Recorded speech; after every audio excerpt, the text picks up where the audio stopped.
হাই বাৰ্ছ আই এছ মনোবাৰ্তাত ইউটিউব চেনেল গতিকে এনেকুৱা ধৰণৰ নতুন নতুন ভিডিঅ' পাবলৈ হ'লে চেনেলটো ছাবস্ক্ৰাইব কৰি চেনেলটোৰ লগতেই থাকিব।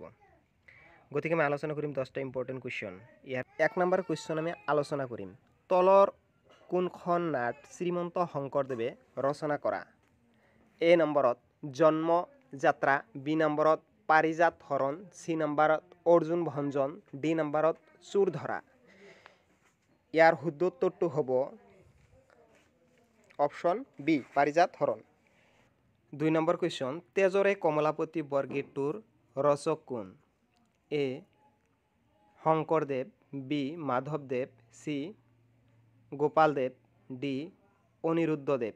ইয়াৰ শুদ্ধ উত্তৰটো হ'ব মাধৱদেৱ। 3 নম্বৰ কুৱেশ্যন তলৰ কোনখন গ্ৰন্থ শংকৰদেৱে ৰচনা কৰিছিল?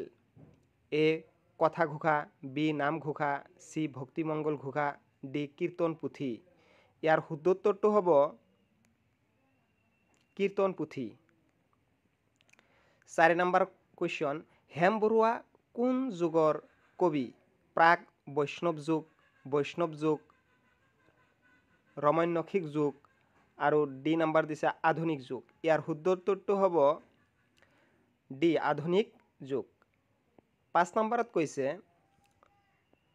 ডক্টৰ ভৱেন্দ্ৰনাথ শইকীয়াই ৰচনা কৰা শিশু উপন্যাসখনৰ নাম কি? এ শেষ পৃষ্ঠা, বি মৰমৰ দেউতা, চি প্ৰান্তিক, ডি অন্তৰীপ। গতিকে ইয়াৰ শুদ্ধ উত্তৰটো হ'ব আপোনালোকে ভাবি আছে কুৱেশ্যনৰ অপশ্যনবিলাক কিয় আমি আলোচনা কৰোঁ? ইয়াৰ কাৰণ হৈছে কিছু সময়ত ৰৈ যায়, এই সময়খিনি আপোনালোকে মনে মনে থিৰাং কৰিব পাৰে যাতে কোনটো শুদ্ধ হয়।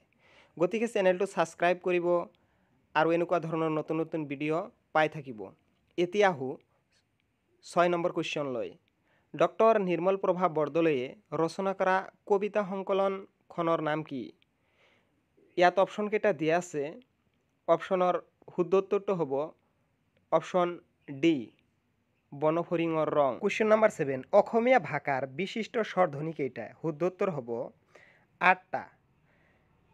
গতিকে নেক্সট কুৱেশ্যন আমি আলোচনা কৰিম অসমীয়া সাহিত্য সভাৰ প্ৰথম গৰাকী সভাপতি কোন আছিল? অপশ্যন কেইটা দিয়া আছে এ বি চি। ইয়াৰ শুদ্ধ উত্তৰটো হ'ব চি চন্দ্ৰকুমাৰ আগৰৱালা।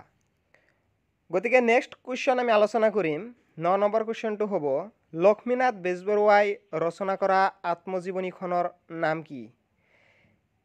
ইয়াত অপশ্যন কেইটা দিয়া আছে এ বি চি। ইয়াৰ মাজত শুদ্ধ উত্তৰটো হ'ব অপশ্যন এ মোৰ জীৱন সোঁৱৰণ।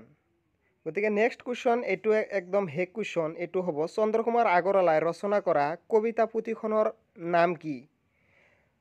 গতিকে আমি অন্তিম কুৱেশ্যনত আহি পালোঁ। ইয়াৰ শুদ্ধ উত্তৰটো হ'ব অপশ্যন এ প্ৰতিমা।